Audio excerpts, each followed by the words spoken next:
Hello, my name is Dr. Jim Gardner. I'm the Medical Director at Blackpool Teaching Hospitals NHS Foundation Trust.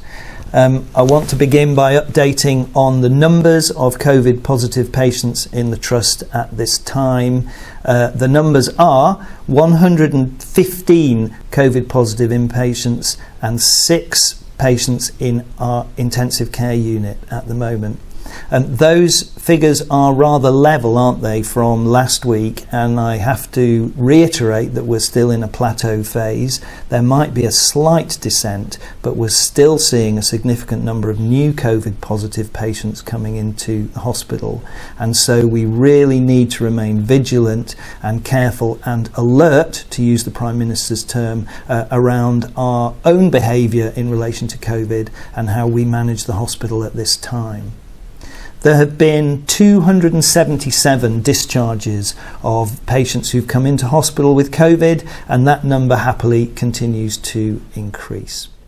What we're noticing about patient numbers coming into our hospital are that they are gradually increasing, and we are managing patients who are both COVID positive and COVID negative, and any patients coming in through our emergency department will be swabbed as they come through the system, and we will manage accordingly.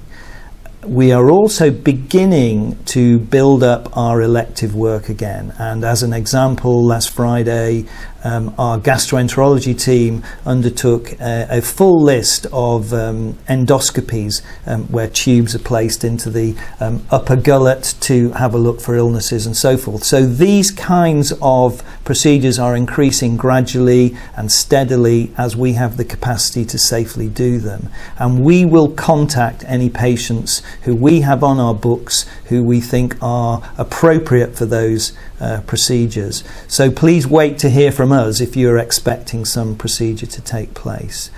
We have other work going on, of course, in our theatres where we have prioritised patients, and we will continue to do that. But I want to re-stress that if you feel you are experiencing a healthcare emergency, then please don't hesitate to contact either your GP surgery or dial 111. And if it is an emergency, a life-threatening emergency, then please dial 999 and the emergency services will manage your case accordingly. What I would like to mention now is just a little something about our research endeavours through the COVID pandemic so far. We're a research active trust, and we have been actively recruiting patients into the national research studies that you may have heard about on the news.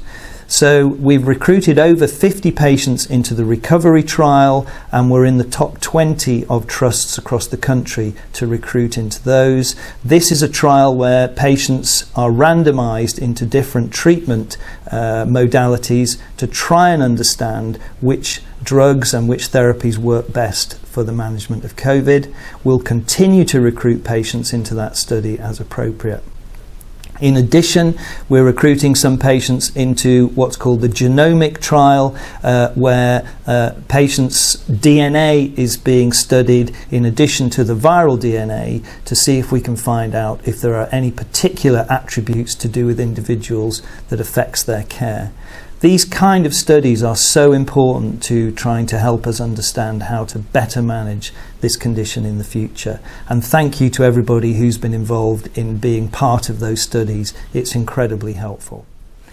Over the last week or so, we have had national days to celebrate midwives and nurses, so I want to extend thanks to all of those professional groups. But in fact, that needs to go much wider, doesn't it, to the 6,500 or so of our staff who have done extraordinary things and continue to do extraordinary things over this period of time. So a big thank you to all of our staff, but also a huge thank you to, I guess, everyone across the Fylde Coast for really behaving very responsibly in relation to COVID, and to all of those members of the community who have been so generous in sending us wonderful gifts and messages, which have really made a big difference in making colleagues across the Trust feel valued at this extraordinary time. Thank you.